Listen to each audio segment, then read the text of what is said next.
हरितालिका तीज का यह प्रसिद्ध व्रत भादो मास के शुक्ल पक्ष में तृतीया को किया जाता है।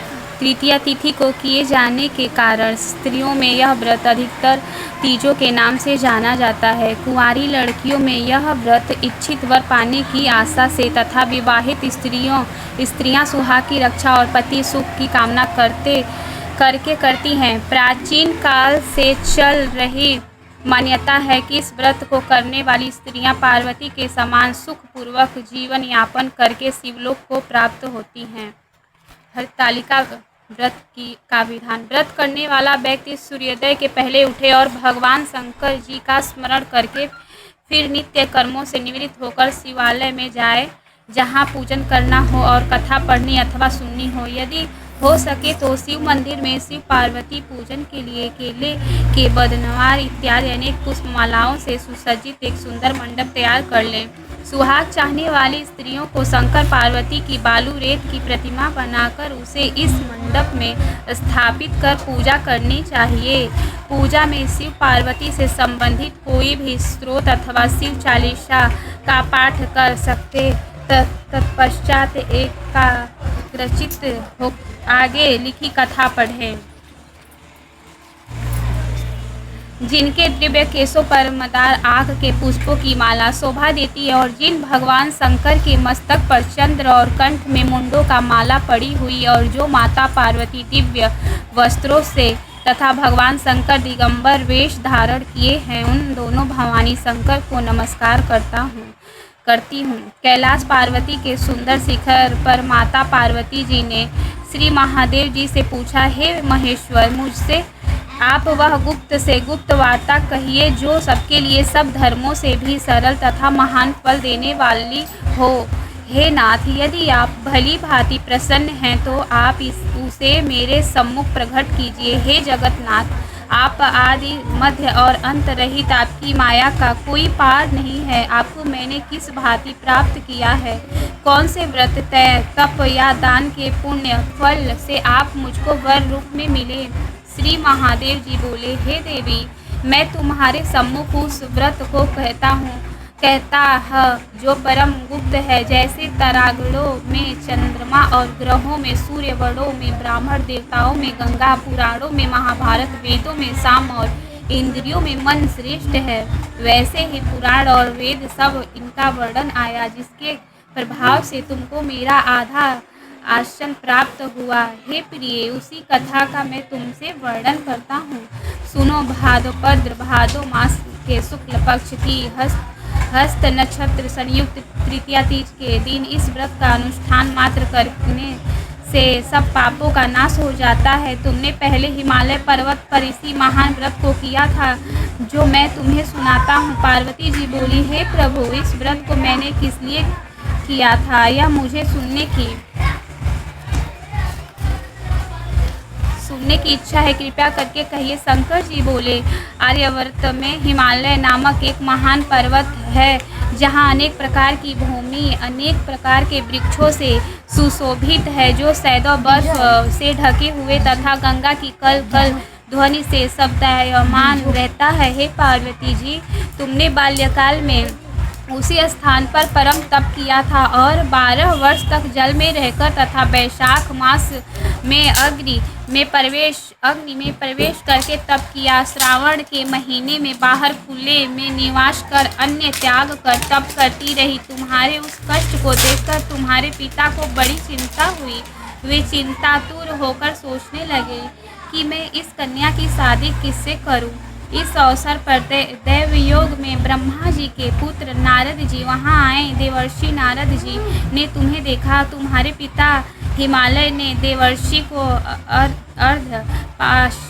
आसन देकर सम्मान सहित बैठाया और कहा, हे मुनिवर, आपने यहाँ तक आने का कष्ट कैसे किया? कहिए, क्या आज्ञा है? नारद जी बोले, हे गिरिजाराज, मुझसे विष्णु भगवान ने यहाँ भेजा है। आप मेरी बात सुनो और आप अपनी कन्या का उत्तम वर को दान करें। ब्राह्मण, इंद्र, शिव आदि देवताओं में विष्णु भगवान के समान कोई भी उत्तम नहीं है, इसलिए मेरे मत से आप अपनी कन्या का दान भगवान विष्णु को ही दें।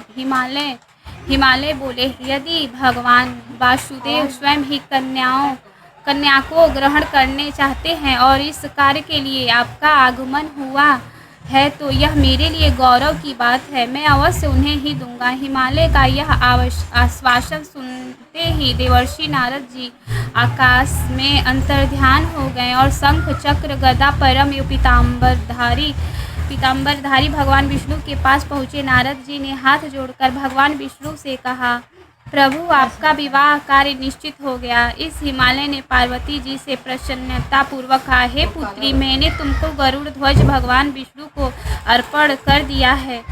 पिता के इन वाक्यों को सुनते ही पार्वती जी अपनी सहेली के घर गई और पृथ्वी पर गिरकर अत्यंत दुखी होकर विलाप करने लगी। उनको विलाप करते हुए देखकर सखी बोली, हे देवी, तुम किस कारण से दुखी हो, मुझे भी बताओ, मैं अवश्य ही तुम्हारी इच्छा पूर्ण करूंगी। पार्वती बोली, हे सखी, मेरी जो मन की अभिलाषा है वह सुनाती हूँ। मैं श्री महादेव जी के कारण वरण करना चाहती हूँ। मेरे इस कार्य को पिताजी ने बिगाड़ना चाहा है, इसलिए मैं निसंदेह इस शरीर का त्याग करूंगी। पार्वती के इन वचनों को सुनकर सखी ने कहा, हे देवी, जिस वन को तुम्हारे पिताजी ने न देखा तुम वहाँ चली जाओ। तब हे देवी पार्वती तुम अपनी सखी को यह वचन सुन ऐसे ही वन को चली गई। पिता हिमालय ने तुमको घर पर नहीं पाकर सोचा कि मेरी पुत्री को कोई देव दानव अथवा किन्नर हरण कर ले गया। मैंने नारद जी को वचन दिया था कि मैं पुत्री का गरुड़ ध्वज भगवान के साथ वरण करूंगा। हाय, अब यह कैसे पूरा होगा। ऐसा सोचकर वे बहुत चिंतातुर हो मूर्छित हो गए। तब सब लोग हाहाकार करते हुए दौड़े और मूर्छा दूर होने पर गिरिराज ने सब बोले कि हे हमें आप अपनी मूर्छा का कारण बताओ। हिमालय बोले, मेरे दुख का कारण यह है कि मेरी रत्नरूपी कन्या को कोई हरण कर ले गया है या सर्प डस गया है, किसी सिंह या वाघ ने मार डाला है, वह नहीं जाने कहाँ चली गई है, उसी किसी राक्षस ने मार डाला है। इसी प्रकार कहकर गिरिराज दुखी होकर ऐसे कांपने लगे जैसे तीव्र वायु के चलने पर कोई वृक्ष कांपता है। तत्पश्चात हे पार्वती, तुम्हें गिरिराज साथियों सहित घने जंगल में ढूंढने निकले सिंह, बाघ, वृक्ष आदि हिंसक जंतुओं के कारण वन महाभयानक प्रतीक होता तो तुम भी सखी के साथ भयानक जंगल में घूमती हुई एक नदी के तट पर एक गुफा में पहुंची। उस गुफा में तुम अपनी सखी के साथ प्रवेश कर गई, जहाँ तुम अन्न जल का त्याग करके बालू का लिंग बनाकर मेरी आराधना करती रही। उस समय भाद्रपद मास की हस्त नक्षत्र युक्त तृतीया के दिन तुमने मेरा विधि विधान से पूजन किया तथा रात्रि को गीत गायन करते हुए जागरण किया। तुम्हारे उस महाव्रत के प्रभाव से मेरा आसन डोलने लगा है। मैं उसी स्थान पर आ गया जहाँ तुम और तुम्हारी सखी दोनों थी। मैंने आकर तुमसे कहा, हे वरानने, मैं तुमसे प्रसन्न हूँ, तुम अब मुझसे वरदान मांगो। तब तुमने कहा कि हे देव, यदि आप मुझसे प्रसन्न हैं तो महादेव जी ही मेरे पति हो। मैं तथास्तु कहकर कैलाश पर्वत को चला गया और तुमने प्रभात होते ही मेरी उस बालू की प्रतिमा को नदी में विसर्जित कर दिया। हे सुबह तुमने वहाँ अपनी सखी सहित व्रत का प्रयाण किया। इतने में तुम्हारे पिता हिमवान भी तुम्हें ढूंढते ढूंढते उसी घने वन में आ पहुँचे। उस समय उन्होंने नदी के तट पर जो दो कन्याओं को देखा तो वे तुम्हारे पास आ गए और तुम्हें हृदय से लगाकर रोने लगे और बोले, हे बेटी, तुम इस सिंह बाघ आदि युक्त घने जंगल में क्यों चली आई। तुमने कहा, हे पिता, मैंने अपना शरीर शंकर जी को समर्पित कर दिया था, किंतु आपने इससे विपरीत कार्य किया, इसलिए मैं वन में चली आई। ऐसा सुनकर हिमालय ने तुमसे कहा, हे मैं तुम्हारी इच्छा को विरुद्ध यह कार्य नहीं करूँगा। तब वे तुम्हें लेकर घर को आए और तुम्हारा विवाह मेरे साथ कर दिया। हे प्रिय, उसी व्रत के प्रभाव से तुमको मेरा अर्धासन प्राप्त हुआ। इस व्रत राज को मैंने अभी तक किसी के सम्मुख वर्णन नहीं किया है। हे देवी, अब मैं तुम्हें यह बताता हूँ, इस व्रत का यह नाम क्यों पड़ा। तुमको सखी हरण करने ले गई थी, इसलिए हरतालिका नाम पड़ा। पार्वती जी बोली, हे स्वामी, आपने इस व्रत राज का नाम तो बता ही दिया, किंतु मुझे इसकी विधि और फल भी बताइए कि इसके करने से किस फल की प्राप्ति होती है। तब भगवान शंकर जी बोले, इस स्त्री जाति के अत्युत्तम व्रत की विधि सुनिए। सौभाग्य की इच्छा रखने वाली स्त्रियां इस व्रत को विधिपूर्वक करके केले के खम्भों से मंडप बनाकर उसे बंदरनवारों में सुशोभित कर उनमें विविध रंगों के उत्तम रेशमी वस्त्र को चांदी ऊपर तान दे चंदन आदि सुगंधित द्रव्यों को लेपन करके स्त्रियां एकत्र होकर शंख भेरी मृदंग आदि बजाएं, विधिपूर्वक मंगलचार करके श्री गौरी शंकर की बालू निर्मित प्रतिमा स्थापित करें। फिर भगवान शिव पार्वती जी का गंध धूप पुष्प आदि से विधिपूर्वक पूजन करें, अनेक नैवेद्यों का भोग लगाएं और रात्रि को जागरण करें। नारियल सुपारी जवारी नींबू लौंग अनार नारंगी आदि ऋतु फलों तथा फलों की एकत्रित करके धूप दीप आदि से पूजन करके कहें, हे कल्याण स्वरूप शिव, हे मंगल रूप शिव, हे मंगल रूप शिव महेश्वरी, हे शिवे सब कामनाओं को देने वाली देवी, कल्याण रूपी तुम्हें नमस्कार है। कल्याण स्वरूप माता पार्वती, हम तुम्हें नमस्कार करते हैं। भगवान शंकर जी को सैदों नमस्कार करते हैं। ब्रह्मा रूपिणी जगत का पालन करने वाली माँ, आपको नमस्कार करते हैं। हे सिंहवाहिनी, में सांसारिक भय से व्याकुल हूँ, तुम मेरी रक्षा करो। हे महेश्वरी, मैंने इसी अभिलाषा से आपका पूजन किया है। हे पार्वती माता, आप मेरे ऊपर प्रसन्न होकर मुझे सुख और सौभाग्य प्रदान कीजिए। इस प्रकार के शब्दों द्वारा उमा सहित शंकर जी का पूजन करें। विधि पूर्वक कथा सुनकर गौ वस्त्र आभूषण आदि ब्राह्मणों को दान करें। इस प्रकार से व्रत करने वाली पाप नष्ट हो जाते हैं। भगवान की जय, हनी की जय।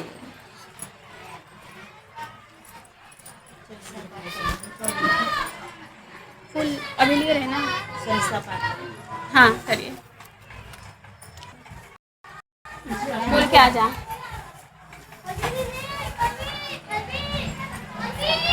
आ जाओ, जाने दो, आ जाओ।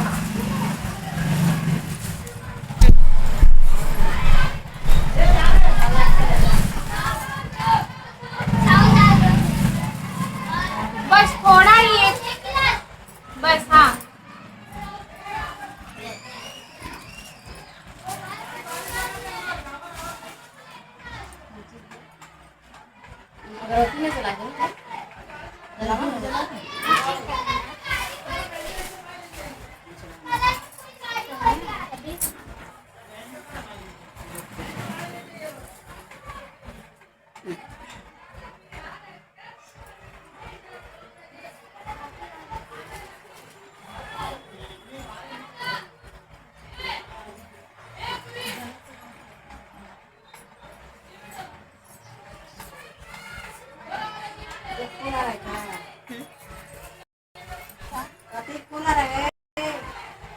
हाँ रहा लेके तर मुझे तो ही गए